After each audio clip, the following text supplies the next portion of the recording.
দুই দেশের কূটনৈতিক সম্পর্কে সাম্প্রতিক সময়ে কিছুটা টানাপোড়েন থাকলেও সৌহার্দ্যের বার্তা দিতে ভোলেনি বাংলাদেশ। সেই ধারাবাহিকতায় পশ্চিমবঙ্গের বিভিন্ন রাজনৈতিক ও প্রশাসনিক ব্যক্তিত্বের কাছে উপহার হিসেবে পাঠানো হয়েছে বাংলাদেশের বিখ্যাত আম। বেনাপোল পেট্রোপোল সীমান্ত দিয়ে 500 কেজি আম ভারতে পাঠানোর পর কলকাতায় বাংলাদেশ ডেপুটি হাই কমিশনের মাধ্যমে সেগুলো নির্ধারিত ব্যক্তিদের কাছে পৌঁছে দেওয়া হয়েছে। উপহারের ঝুড়িতে ছিল বাংলাদেশের জনপ্রিয় ক্ষীরসাপাত, ল্যাংড়া ও হাড়িভাঙা আম।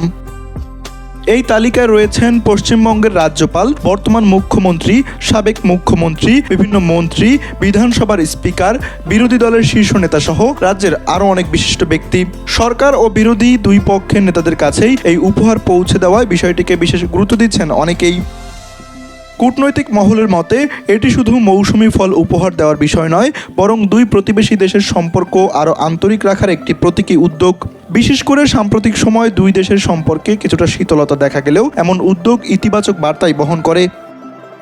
এদিকে বাংলাদেশিদের জন্য ভারতীয় ভিসা পরিষেবাও ধীরে ধীরে স্বাভাবিক হচ্ছে। সেই সঙ্গে দুই দেশের মানুষের মধ্যে যোগাযোগ ও সৌহার্দ্য আরও জোরদার হওয়ার আশা দেখছেন বিশ্লেষকরা। দুর্গাপূজার সময় পশ্চিমবঙ্গে বাংলাদেশ থেকে ইলিশ পাঠানোর একটি দীর্ঘদিনের ঐতিহ্য রয়েছে। সংশ্লিষ্ট সূত্রের তথ্য অনুযায়ী এবারও সেই প্রথা বজায় থাকার সম্ভাবনা রয়েছে। ফলে আমের এই উপহারকে দুই বাংলার বন্ধুত্বের আরেকটি মিষ্টি বার্তা বলেই মনে করছেন অনেকে।